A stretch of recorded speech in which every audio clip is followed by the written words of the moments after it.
हमने पढ़ा था कि ओमकार के चिंतन से ये जो लय चिंतन बताया गया है, इस चिंतन के द्वारा जीव है उस साधक को, जिज्ञासु को आत्म साक्षात्कार होता है। और यदि उसको मन में कोई ब्रह्मलोक की इच्छा है, मान लीजिए, तो ब्रह्मलोक की इच्छा जिस साधक को है उसको ब्रह्मलोक की प्राप्ति होती है। और जब उसको ब्रह्मलोक की प्राप्ति होती है तब वो किस प्रकार से ब्रह्मलोक जो ध्यान होता है, ओंकार के ध्यान का क्या फल है, ये बता रहे कि अब जो ब्रह्मलोक जाता है वो, तब ब्रह्मलोक किस प्रकार से जाता है, ब्रह्मलोक का मार्ग क्या है, वो आज यहाँ पर बताएंगे। यहाँ अंक 296 में थोड़ा सा देख लीजिए।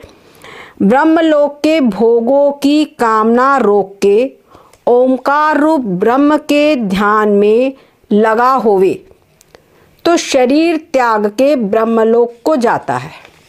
ठीक है, जिसको ब्रह्मलोक की भोग की कामना है उसको रोकता है वो, और ओंकार रूप ब्रह्म का ध्यान करता है तो वो ब्रह्मलोक, शरीर त्यागने के बाद में ब्रह्मलोक को जाता है। वहाँ मनुष्य, पितर, देवता, उनको देवताओं को दुर्लभ जो स्वतंत्रता है उसके आनंद को वो भोगता है। ब्रह्मलोक में यानी पितरों को, देवताओं को, मनुष्यों को भी वो आनंद स्वतंत्र नहीं है। जो आनंद उनको भी नहीं मिलता है वो सब आनंद वहाँ पर ब्रह्मलोक में उसको प्राप्त होता है। ब्रह्मलोक में जो ब्रह्मलोक का सब मतलब कहना चाहिए हेड होता है उसको कहते हैं हिरण्यगर्भ। ठीक है, वो हिरण्यगर्भ की विभूति है वहाँ पर, जो सो सारी सत्य संकल्प आदि विभूति इसको प्राप्त होता है। तो जिस लोक में कोई जीव जाता है वैसे ही उसको पूरा शरीर प्राप्त हो जाता है, वैसा उसको स्वरूप प्राप्त हो जाता है। जैसे मनुष्य है तो मनुष्य जीवन में सबके 2 हाथ, 2 पैर, 2 कान, ये पूरा एक सर्वांग इस प्रकार का शरीर होता है। देवता जो होते हैं उनका शरीर अलग प्रकार का होता है। ठीक है, राक्षसों का शरीर अलग प्रकार का होता है। जैसे कुत्ता वगैरह देखो, इनके शरीर अलग अलग प्रकार के होते हैं। उसी प्रकार से हर लोक के जो जीव है, वहाँ के रहने वाले निवासी, उनका एक अलग अलग स्वरूप होता है।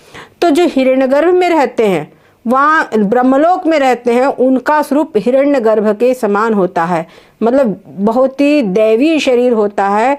और वो मन से भी जो संकल्प करे वो संकल्प से उनको वो चीज़ प्राप्त हो जाती है। वो अगर संकल्प करे कि मैं 1000 शरीर लेके 1000 प्रकार के भोग भोगूं तो ये भी उनको प्राप्त हो जाता है। 1000 शरीर लेके 1000 प्रकार के भोग भोग लेंगे, सब कुछ उनको वहाँ पर मिलता है। ठीक है, अब ये ब्रह्मलोक का जो मार्ग है वो कैसा है वो बता रहे हैं। अंक 297, जब ब्रह्मलोक के मार्ग का क्या क्रम है वो बताएंगे। कहते हैं जब जिस मार्ग से ब्रह्मलोक को जाता है जीव, उस मार्ग का क्रम क्या है ये बता रहे हैं। जो पुरुष ब्रह्म की उपासना में तत्पर है उसके मृत्यु के समय इंद्रियां, अंतःकरण वो सब मूर्छित हो जाते हैं। स्वाभाविक जब मृत्यु का समय आता है तो इंद्रियां, अंतःकरण तो मूर्छित। जो वास्तव में मृत्यु का अर्थ क्या है, जो स्थूल शरीर है, इस स्थूल शरीर से सूक्ष्म शरीर का अलग होना। समझ रहे हैं, स्थूल शरीर जो है, ये शरीर क्या है, स्थूल शरीर है। इस शरीर के भीतर में सूक्ष्म शरीर है, तो स्थूल शरीर से सूक्ष्म शरीर का अलग होना, यही मृत्यु है।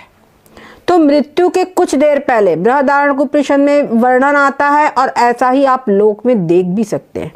जो जीव होता है उसकी सब पहले उसको आंखों से उसको बोलेगा मेरे को सुनाई नहीं आ रहा है, वो पहचानना बंद हो जाता है। मृत्यु के कुछ घंटे पहले पहचानना बंद हो जाता है, उसको दिखाई देना बंद हो जाता है, सुनना बंद हो जाता है। तो क्या होता है, उसकी जो इंद्रियां हैं वो क्या हो जाती है, वहां से उपहत हो जाती है, उस अपने गोलक को छोड़ देती है। जो सूक्ष्म शरीर है वो जैसे नेत्र इंद्रिय सूक्ष्म शरीर में है, उसने इस गोलक को छोड़ दिया तो उसको दिखना बंद हो जाएगा। कान को छोड़ दिया तो कान बंद हो जाएंगे। समझ गए, इस प्रकार से जब धीरे धीरे सारी इंद्रियां उस स्थूल शरीर को छोड़ती जाती है, और फिर धीरे से उसके शरीर के से प्राण निकलते हैं, चाहे जिस अंग से, जैसा उसका योग होगा, जैसा उसका चिंतन होगा उस जीव का, उसके अनुसार उसके प्राण निकलते हैं। तो जिसके प्राण ऊपरी अंग से निकलते हैं तो वो समझना मतलब ऊपरी लोकों को जाएगा। जब ब्रह्मरंध्र से प्राण निकलते हैं तो वो ब्रह्मलोक आदि लोकों को जाता है। सिर के ऊपर वाले भाग से जब निकलता है तब उच्च लोकों में जाता है, और अगर निम्न भाग से प्राण निकलते तो नरक आदि योनियों में जाता है यह। अब यहाँ पर जो ब्रह्मलोक को जाता है वहाँ क्या होता है, तो उसका जो अंतःकरण है, इंद्रियां, ये सब मूर्छित हो जाते हैं और कहीं जाने में वो समर्थ नहीं होते। और सामान्य व्यक्ति जो होता है उसके लिए तो यमदूत आते हैं, जो नरक आदि में जाएगा उसके लिए यमदूत आते हैं, लेकिन इसके लिए यमदूत पास नहीं आते। और इसके शरीर में को क्या होता है, इसके शरीर के लिए अग्नि का अभिमानी देवता उसको मृत्यु के समय शरीर से निकालता है, यानी उसके जो सूक्ष्म शरीर है, लिंग शरीर, उसको इस शरीर से निकालता है। सबका लिंग शरीर निकलता है, पर किसी के लिंग शरीर को निकालने के लिए यमदूत आते हैं, और तो इसके जो ब्रह्मलोक को जाता है उसके शरीर को निकालने के लिए अग्नि का अभिमानी देवता वो जो है वो आता है। अब वो आते हैं और अपने लोक को ले जाते हैं, अग्नि लोक को ले जाते हैं। फिर अग्नि लोक से दिन का अभिमानी देवता उसको आगे ले जाता है। फिर उसमें शुक्ल पक्ष का जो अभिमानी देवता होता है वो फिर अपने लोक को ले जाता है। उसके बाद में अब शुक्ल पक्ष के अभिमानी देवता के यहाँ ये निवास करता है। उसके बाद में यानी निवास करता मतलब वहां तक पहुंच गया। उसके बाद में उत्तरायण जो खटमास है, आप मतलब मकर संक्रांति से उत्तरायण शुरू होता है, तो उत्तरायण का जो अभिमानी देवता है वो 6 महीनों में जो ब्रह्मलोक वगैरह में जाएगा तो उससे बोलते हैं ना उत्तरायण में प्राण छोड़ना। आपको याद होगा भीष्म पितामह वो 6 मास तक उस समय पर दक्षिणायन चल रहा था, इसीलिए उन्होंने प्राण नहीं त्याग किया, उनको इच्छा मृत्यु का वरदान था, तो उत्तरायण का वो राह देखते रहे। जब उत्तरायण आया तब उन्होंने प्राण त्यागा। तो उत्तरायण हो, दिन होगा, जिस समय पर ये होगा तो दिन का समय होगा, शुक्ल पक्ष होगा, इस प्रकार से। और प्रायः जो ब्रह्मलोक वगैरह जाते हैं तो ये सवेरे सुबह ब्रह्म मुहूर्त आदि में ही इन लोगों के प्राण शांत होते हैं। इससे आगे उत्तरायण जो खट मास है वो ले जाता है। फिर उसके बाद संवत्सर का अभिमानी देवता वो आगे ले जाता है। फिर उसके बाद देवलोक का अभिमानी देवता उसको ले जाता है। उसके आगे वायु का अभिमानी देवता ले जाता है। उसके आगे सूर्य देवता ले जाते हैं। इसके आगे चंद्र देवता ले जाते हैं। उसके बाद में बिजली का अभिमानी देवता अपने लोक में ले जाता है। फिर वहाँ बिजली के लोक में वो जो उपासक है उसके सामने हिरण्यगर्भ के जो दिव्य पुरुष है, हिरण्यगर्भ की आज्ञा से ब्रह्मलोक के जो दिव्य पुरुष है वो वहाँ आ जाते हैं उसको लेने के लिए। अब वो उनके साथ जाता है। जैसे आप देखो कोई स्वागत, अगर आपके यहाँ कोई विशेष अतिथि आता है तो क्या होता है, जो कुछ दूर तक तो विशेष लोग लेने के लिए जाते हैं, अगुवाई करते हैं, और जहाँ के मेन लोग हैं वो फिर कुछ दूरी पर लेने के लिए आ जाते हैं। वैसे ही अब इसको जब ये बिजली के लोक में आता है तब वहाँ से हिरण्यगर्भ के जो दूत रहते हैं, वहाँ के निवासी दिव्य पुरुष, वो उसको लेने के लिए वहाँ आ जाते हैं। अब वो दिव्य पुरुष और उनके साथ में जो बिजली के लोक से के जो देता है वहाँ से उसको वरुण लोक ले जाते हैं। बिजली के लोक से उसको वरुण लोक ले जाते हैं। अब बिजली का अभिमानी देवता भी उसके साथ में जाता है। वो दिव्य पुरुष और बिजली का अभिमानी देवता लेके जाते हैं उसको वरुण लोक। अब वरुण लोक से फिर इंद्रलोक को ले जाते हैं, और वरुण देवता भी इंद्रलोक तक जाते हैं साथ में। समझ गए, वरुण देवता भी इंद्रलोक को साथ में, इंद्रलोक तक साथ में जाते हैं। उसके बाद में वहाँ पर इंद्रलोक के बाद में क्या होता है कि उसके आगे इंद्र देवता प्रजापति के लोक तक दोनों के साथ में रहते हैं। मतलब वो दिव्य पुरुष और इंद्र देवता उपासक के साथ में रहते हैं। उसके आगे प्रजापति इन दोनों के साथ ब्रह्मलोक को ले जाने विषय समर्थ नहीं। अब जो प्रजापति है वो ब्रह्मलोक जाएंगे नहीं जा सकते, वहां उनका एंट्रेंस नहीं है, वहां उनका एंट्रेंस नहीं है। तो उपासक जो है उसके बाद में फिर दिव्य पुरुष के साथ में ही ब्रह्मलोक को जाता है। अब ब्रह्मलोक के जो अधिपति है उनको कहते हिरण्यगर्भ। सूक्ष्म समष्टि का जो अभिमानी चेतन हिरण्यगर्भ कहते हैं। समझ गए? सूक्ष्म समष्टि, जो सूक्ष्म समष्टि है ना, जितनी एक शरीर, दो शरीर, जितने शरीरों में जो सूक्ष्म शरीर है उन सबका जो अभिमानी है, सबका वो है समष्टि सूक्ष्म शरीर, उसको कहते हैं हिरण्यगर्भ। अब इसी को हिरण्यगर्भ को ही कार्य ब्रह्म भी कहते हैं। ये बात ध्यान रखो, ये क्या है? कार्य ब्रह्म भी कहलाता है। ये शब्द आप लोगों को मालूम होना चाहिए। कई बार कहीं भाष्य पढ़ते हैं तो वहाँ ये शब्द आते हैं। अब आपको नहीं मालूम होगा हिरण्य कार्य ब्रह्म क्या है तो आप कैसे पढ़ोगे? तो कार्य ब्रह्म का मतलब होता है हिरण्यगर्भ। कार्य ब्रह्म के निवास स्थान को ब्रह्मलोक कहते हैं। समझ गए? इसके ये जो है इसी को ब्रह्मलोक कहते हैं, हिरण्यगर्भ और कार्य ब्रह्म। अब उसके बाद में अंक 298 सायुज्य मोक्ष का वर्णन। सायुज्य मोक्ष क्या होता है ये समझिए। मुक्ति जो है वो 4 प्रकार की होती है। उसमें आप देखिए 236 अंक। राजा के प्रजा की नए सालोक्य मुक्ति, सामीप्य मुक्ति, सारूप्य और साष्टी। राजा के प्रजा की न्याय ईश्वर के लोकों में वास का नाम सालोक्य मुक्ति है। जैसे राजा है तो उसकी प्रजा उसके राज्य में निवास करती है, तो अगर जो इष्ट है उसके लोक में निवास करना, जैसे विष्णु का कोई भक्त है तो विष्णु लोक में निवास उसको मिल जाएगा, तो उसको कह लेंगे सालोक्य मुक्ति, यानी उनके लोक में रहना। सधन लोक, उसके लोक में निवास करना, ये सालोक्य मुक्ति। और उससे श्रेष्ठ जैसे राजा के किंकर है, राजा के अंगरक्षक है, या राजा के जो विशेष है ना, राजा के जो विशेष है मंत्री आदि, उनमें उसकी गिनती हो जाए। अरे राजा के समीप वास करना है, देव जो इष्ट है वहां पर उपासक जो है वो अपने उपास से अपने इष्ट के समीप निवास करता है, जो मुख्य पार्षद आदि हो जाता है, उसको कहते हैं सामीप्य मुक्ति। उसके बाद राजा के अनुज के समान ईश्वर के समान रूप की प्राप्ति का नाम सारूप्य मुक्ति है।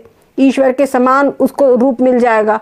ऐसा कि राजा का छोटा भाई, ईश्वर का ही छोटा भाई, अपने जो इष्ट है उन्हीं का छोटा भाई। जैसे राम है तो राम के साथ में लक्ष्मण जी, समझ गए ना? उस प्रकार से जब रहेगा तो उसको कहते हैं सारूप्य मुक्ति। और उनके मतलब समान रूप प्राप्त है, उसको बोलते सारूप्य मुक्ति।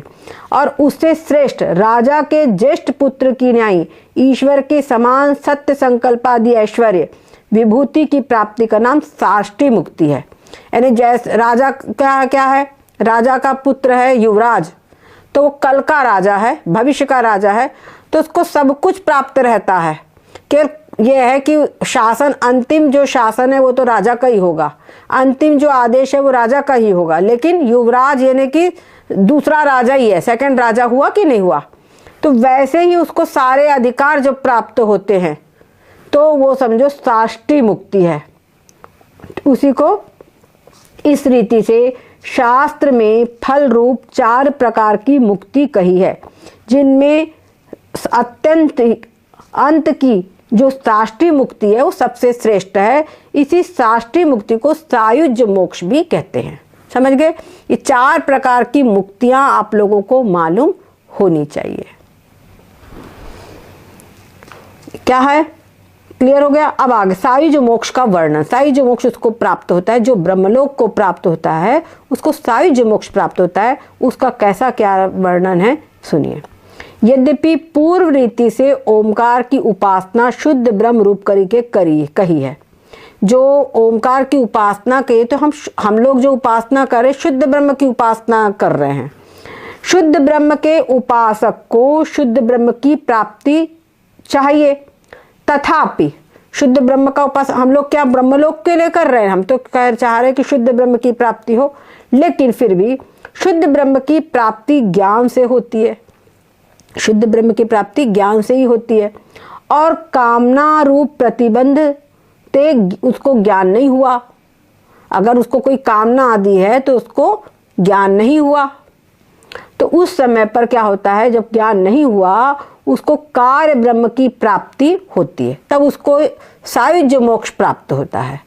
मतलब समझो जो उसका लक्ष्य है उससे थोड़ा नीचे कम रह जाता है वो, समझ गए। अपने लक्ष्य से मतलब समझ लो कि 100 डिग्री पे ना पहुंच करके वो 95-98 पे रह गया, ये स्थिति उसकी हो गई, वो ब्रह्मलोक को जाएगा। अब ब्रह्मलोक में प्राप्त जो उपासक है, जो ब्रह्मलोक को जाता है, उसको हिरण्यगर्भ के समान विभूति प्राप्त होती है, उसके समान सारा ऐश्वर्य प्राप्त होता है। और वो नंबर 2 वो सत्य संकल्प होता है, उसके जो संकल्प होंगे वो सत्य होंगे, जैसा उसने बस संकल्प किया जैसे, अब वही संकल्प तुरंत पूरा होगा। उसके बाद में जैसे शरीर की इच्छा करे तैसा ही उसका शरीर होता है, जैसे शरीर की इच्छा होवे उसको वैसा शरीर को तुरंत उसका हो जाएगा। जिन भोगों की इच्छा करे वो सारे भोग उसको संकल्प से तुरंत प्राप्त हो जाएंगे। और जो एक समय में 1000 शरीर प्राप्त करके अलग अलग भोग को भोगूं, अलग अलग शरीर से अलग अलग भोग को भोगूं, ऐसी उसकी अगर कामना हो जाएगी तो उसको वैसा भी मिल जाएगा। और बहुत क्या करे, क्या कह रहे हैं उसको, समझ लीजिए सृष्टि की उत्पत्ति, जो कुछ भी वो संकल्प करे उसका सिद्ध होता है। सिर्फ जगत की उत्पत्ति पालन संहार, उत्पत्ति पालन संहार ये नहीं कर सकता वो, लेकिन अपने शरीर के लिए सब कुछ कर सकता है, समझ गए, ये उसका है। तो सारी विभूति उसकी ईश्वर के समान होती है, सिर्फ सृष्टि की उत्पत्ति, विषय पालन और संहार को छोड़ के। इसी स्थिति का नाम है सायुज्य मोक्ष। ऐसे हिरण्यगर्भ के समान हुआ बहुत काल संकल्प सिद्ध दिव्य पदार्थों को भोग कर प्रलय काल में जब हिरण्यगर्भ के लोक का नाश होता है तब ज्ञान होके उपासक को विदेह मोक्ष की प्राप्ति होती है। तो अब ऐसे वो उसे ब्रह्मलोक में अनंत काल तक निवास करता है। कब तक? जब तक कि पूरी सृष्टि के प्रलय का समय नहीं आता। अब प्रलय काल जब समय आता है तब उसको वहां पर हिरण्यगर्भ का, वहां पर उसको ज्ञान होता है, उसको वहां पर हिरण्यगर्भ से जो वहां के अधिपति हिरण्यगर्भ वो उसको वहां पे उपदेश देते हैं, ज्ञान का उपदेश देते हैं, फिर उसको ज्ञान होता है, फिर उसको मोक्ष होता है, समझ गए। और जो ब्रह्मलोक की प्राप्ति वाला ये वर्णन हो गया। और जिसने को बिल्कुल निष्काम है, पूर्ण, जो पूर्ण रूपे निष्काम है, उसको इसी लोक में, जिसको ब्रह्म कोई भोगों की कामना नहीं है, वो इसी लोक में क्या होता है, उसको आत्म साक्षात्कार हो जाता है। जब उसको आत्म साक्षात्कार होता है तो इसी मनुष्य शरीर में ही वो अपने आप को अजन्मा भोक्ता, पूर्ण रूपेण संसार ये जो है ये सब स्वप्न के समान मिथ्या है और मुझ आत्मा में किसी का प्रवेश नहीं है, इस प्रकार से वो अनुभव करता है, समझ गए। कोई दुख लेश जन्म मृत्यु आदि किसी का मुझ आत्मा में प्रवेश नहीं, मैं सबसे अलग हूँ, इस प्रकार से वो अपने आप को अनुभव करता है। इसी को कहते जीवन मुक्ति के विलक्षण आनंद की अनुभूति। जो ब्रह्मलोक को जाता है वो जीवन मुक्ति के विलक्षण आनंद से वंचित रह जाता है। और सबसे मुख्य बात यह है, आप लोग ने अष्ट सिद्धि सब सुनी है ना, अष्ट सिद्धि सुनी है आप लोगों ने, पर एक नवमी सिद्धि, एक कामावशायिता नाम की सिद्धि, जो ये संपूर्ण मतलब जो 8 सिद्धियां उसके आगे है। 8 सिद्धि कहने में अणिमा महिमा लघिमा आदि आदि है, लेकिन जो कामावशयिता सिद्धि है वो ये सिद्धि है कि उसके अब जो जीवन मुक्त होता है वो व एशो महानज आत्मा, वो अपने आप को शुद्ध ब्रह्म अनुभव करता है, मैं शुद्ध ब्रह्म हूँ, ये संपूर्ण सृष्टि की उत्पत्ति मुझसे ही हुई है, ये संपूर्ण जो विश्व है मुझ में ही कल्पित है, समझ गए। ये सूर्य के रूप में मैं ही हूँ, चंद्रमा के रूप में मैं ही हूँ, सारे विश्व ब्रह्मांड के रूप में मैं ही हूँ, अपने आप को ही अनुभव करता है वो। तो पूर्ण रूपेण कहते हैं सो अश्नुते सर्वान कामान सह, वो संसार की जितने विलक्षण, चाहे स्वर्गलोक के ब्रह्मलोक के जितने भोग हो सकते हैं, वो सारे भोग जो है वो तुच्छ है, वो सारे भोग उसके ब्रह्मानंद के सामने तुच्छ है। क्या समझे? कहते हैं जो आनंद सिंधु सुख राशि सी करते त्रैलोक सुपासी। जैसे एक जो ब्रह्मानंद है वो क्या है, ऐसा समुद्र है जिसमें कि एक बूंद ले और सारे संसार में छिड़क दे, तो सारे संसार के भोगों का जो आनंद है वो समझ लो वो एक सीख से छिड़क दिया, उतने छिड़काव में वो पूरे संसार का भोग है। और जो ब्रह्मानंद है वो समुद्र है। समझ गए? ब्रह्मानंद जो है वो समुद्र है। और ये क्या है, ब्रह्मानंद के लिए किसी बाहरी भोग की, किसी विषय की कामना नहीं है। और विषयों को चाहे जितना भोगे वो अतृप्त ही रहेगा। एक के बाद दूसरा भोग, दूसरे के बाद तीसरा भोग, यही उत्पन्न होगा। वो सब लौकिक पदार्थ ही है। और जो ब्रह्मानंद है ये अलौकिक है, दिव्य है। इसको बस कोई वर्णन इसका नेत्र हो ही नहीं सकता, इसका कोई वर्णन शब्दों से कह हो ही नहीं सकता। बोलते ना, गूंगे को मीठा खिला दो, बोले मीठा कैसा है, तो क्या बता पाएगा, है ना? वैसी की स्थिति है। बस इसको आनंद का शब्दों में बताया ही नहीं जा सकता। अब अंक 299, ओमकार के अहंग्रह ध्यान में ते ब्रह्मलोक की प्राप्ति का नियम। कहते हैं जैसे ओमकार रूप ब्रह्म की उपासना करने वाला ब्रह्मलोक की प्राप्ति द्वारा मोक्ष को प्राप्त होता है, वैसे और भी उपनिषदों में ब्रह्म की उपासना कही है। तिनमें यही फल होवे हैं, उन उपासना से यही फल होता है। परंतु अहंग्रह उपासना, बिना उपासना से ब्रह्मलोक की प्राप्ति नहीं होती, और जो उपासना होती है उसे ब्रह्मलोक की प्राप्ति नहीं होती है। यह वार्ता सूत्रकार अर्थात भगवान वेदव्यास जी, सूत्रकार ने और भाष्यकार ने चतुर्थ अध्याय में प्रतिपादन करी है। क्या कहते हैं? जैसे नर्मदेश्वर का शिव रूप से, शालिग्राम का विष्णु रूप से ध्यान कहा है। नर्मदेश्वर को भगवान शिव रूप माना है और शालिग्राम को भगवान विष्णु रूप माना है, तो उसका कोई ने ध्यान किया, तो ये प्रतीक ध्यान है, क्योंकि वहां पे भेदभाव से ही ध्यान किया जाता है। इसको अहंग्रह ध्यान नहीं कहा जाएगा। और मन का ब्रह्म रूप से ध्यान कहा गया है, आदित्य का ब्रह्म रूप से ध्यान कहा गया है, तो वो भी प्रतीक ध्यान है, अहंग्रह ध्यान नहीं है। इनसे ब्रह्मलोक की प्राप्ति नहीं होती। सगुण अथवा निर्गुण ब्रह्म को अपने से अभेद करके चिंतन करे